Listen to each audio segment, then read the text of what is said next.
Hello les filles, j'espère que vous allez bien. Du coup, j'ai fait cette vidéo parce que j'avais envie de raconter mon expérience sur mes grossesses, sur ce que j'ai vécu, sur les symptômes que j'ai eus. Donc, c'est parti. Alors, il faut savoir que mes deux grossesses, je les ai vécues, on va dire, de façon similaire. Sur beaucoup de points, j'ai eu des symptômes assez violents, assez difficiles à vivre au quotidien. Je ne pouvais pas travailler parce que, on va dire que quand j'étais enceinte, j'étais malade. Franchement, grossesse égale maladie. Chez moi, c'était comme ça. J'étais très malade. Donc, c'est vrai qu'il y a des personnes qui peuvent dire ah, mais oh, t'es enceinte, t'es pas malade. Ben, sauf qu'il y a des personnes, si, elles sont très malades pendant leur grossesse. Et moi, j'en fais partie. Donc, qu'est-ce que je veux dire par là quand je dis que j'étais malade? On va déjà commencer par le point principal, c'est que je faisais de ce qu'on appelle l'hyperémèse gravidique. J'ai vraiment pas de chance d'avoir vécu ça. L'hyperémèse gravidique, c'est vraiment quand tu vomis à outrance, tout le temps, plusieurs fois par jour. Et c'est un symptôme qui est très dur à vivre au quotidien. Donc, je vomissais plusieurs fois par jour pour mes deux grossesses. Faut savoir que c'était pas les seuls symptômes, sinon c'est pas rigolo. Donc, faut savoir que je vomissais entre 7 et 15 fois par jour. Ce qui est énorme, c'est peut-être difficile à croire, mais non, c'est la vérité. Et sachant qu'il y a des femmes qui vomissent beaucoup plus de fois que ça. Donc, c'est très difficile au quotidien. Et j'avais d'autres symptômes aussi. J'avais l'hypersalivation. Alors, du coup, l'hypersalivation, ma bouche se remplissait littéralement. Mes joues devenaient comme ça. Il fallait que je crache. Et donc, comme c'était invivable et que je ne pouvais pas me lever toutes les 2-3 minutes quand même, hein, pas toutes les 5 minutes, je devais me lever toutes les minutes pour aller cracher aux toilettes ou dans le lavabo, bah, c'était impossible, c'était ingérable. Il fallait que j'avais une bouteille avec moi. J'avais une bouteille pour pouvoir cracher. Je sais, c'est dégoûtant, mais voilà, j'avais pas le choix. Alors, pour mes deux grossesses, je me trimballais une petite bouteille et je cachais avec une chaussette parce que c'est vraiment écœurant à voir, de voir une bouteille remplie de salive, c'est vraiment dégoûtant.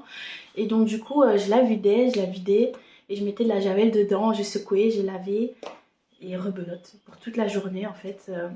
J'avais cette bouteille avec moi, c'était mon compagnon de tous les jours. C'était cette bouteille pour pouvoir cracher.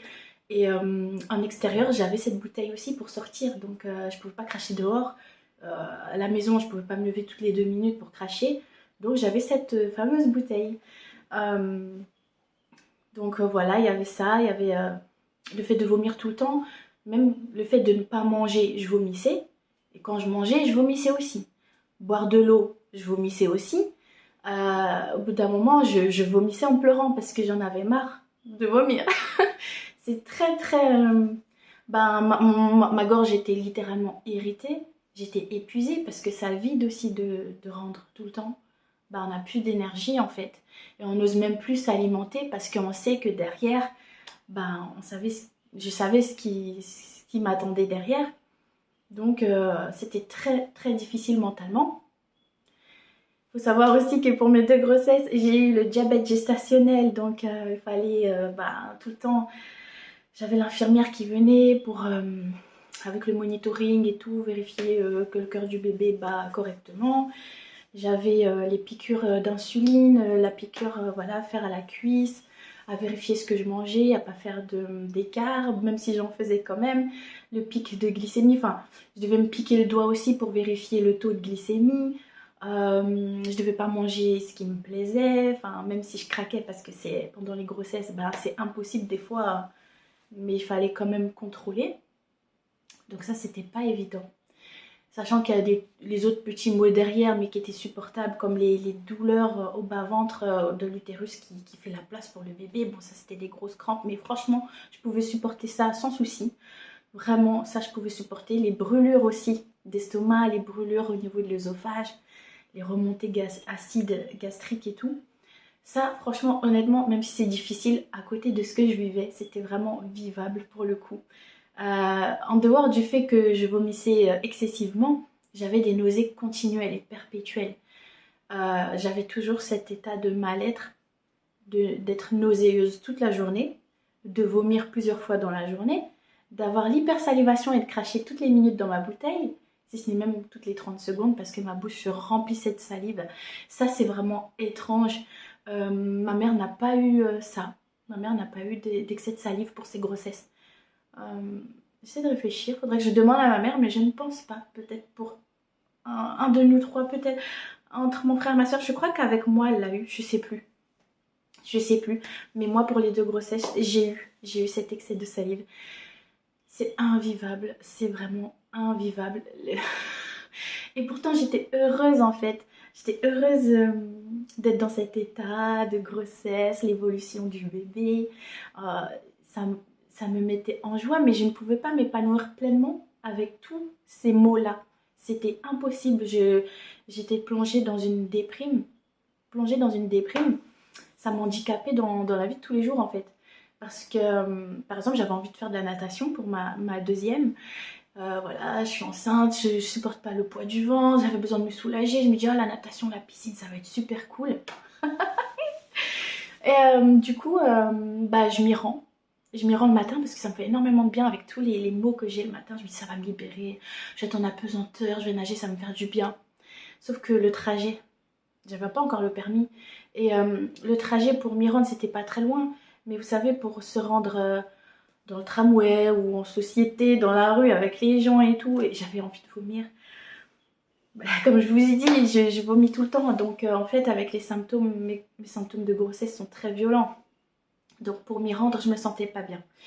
Je me disais non, par pitié, mon Dieu, faites que je ne vomisse pas en pleine rue. Eh ben si. La pire humiliation de ma vie, c'était de vomir dans la rue. J'ai vomi dans la rue. J'avais très honte. Je me suis cachée, j'étais vers l'arrêt de tram et il y avait les voitures qui passaient et puis bah, j'ai rendu. Et j'avais tellement honte et c'était une expérience tellement difficile à vivre. En plus, j'étais seule, j'ai vomi dans la rue et je me suis dit non. Du jour au lendemain, j'ai arrêté, je suis plus allée à la natation. je me suis privée de ce privilège du jour au lendemain parce que j'avais une honte pas possible d'avoir vomi en pleine rue. Pour le 3e trimestre, les fréquences de vomissement étaient... Ça s'était calmé. Je vomissais toujours, mais pas 7 fois, 8 fois par jour. C'était du 3 fois par jour, donc c'était un peu plus vivable déjà. Je pouvais manger en extérieur, aller au McDo ou quoi que ce soit, sans rendre derrière. Enfin, le 3e trimestre, ça se calmait, mais c'était toujours pas agréable, mais c'était pas comme le 1er et le 2e trimestre. C'était vraiment, ça diminuait un peu. Et c'est d'ailleurs à ma 2e grossesse que j'ai pu avoir le code de la route parce que en fait, je m'enfermais littéralement dans le noir dans ma chambre. Ça a payé parce que j'ai eu mon code du coup. Je vous parle de ça, du coup c'était en 2022, donc vous doutez bien en 2025, bon j'ai mon permis et tout, mais voilà c'était en 2022 quand j'ai passé mon code etc. pendant ces mauvais moments-là. Moi je me suis sentie malade pendant mes grossesses. C'était horrible, vraiment c'était... bah, la maison je pouvais plus m'occuper de la maison. J'étais vraiment malade, donc je ne pouvais pas. La table elle était dans un mauvais état, la table à manger, les machines qui se cumulaient, enfin c'était très difficile d'entretenir la maison parce que j'étais tout le temps très mal. Donc voilà, donc mon conjoint il a fait vraiment beaucoup pendant cette période là. Il rentrait du travail, il fallait qu'il nettoie, qu'il range les choses que je n'ai pas pu. Même si des fois je le faisais, mais c'était pas tout le temps et puis ça se cumule très vite derrière. Des fois ça va, on se sent de le faire et puis des fois on laisse parce qu'on est très mal. Ce que j'avais oublié de préciser aussi, en plus de tous ces mots, c'est que j'avais des mauvaises odeurs constamment. J'avais oublié les histoires de mauvaises odeurs pendant la grossesse. Ben oui, donc voilà, je sais pas pourquoi mes symptômes étaient aussi violents. Faut savoir aussi que quand je déposais mon fils à l'école, ben le matin c'était très difficile parce que le matin ça va vraiment pas. J'avais à chaque fois peur de vomir sur la route aussi. N'hésitez pas les filles à me soutenir si vous êtes intéressées pour mon récit accouchement, enfin de mes 2 accouchements parce que j'ai 2 enfants et les 2 se sont passés différemment. Mais j'ai accouché par voie basse pour les 2. Mais si vous voulez un récit accouchement, n'hésitez pas et je ferai sûrement une vidéo sur ça. Donc voilà pour le récit de mes grossesses. J'espère que cette vidéo vous aura plu. N'hésitez pas à vous abonner et de liker et de commenter. N'hésitez pas et je vous remercie de m'avoir écouté. Gros bisous!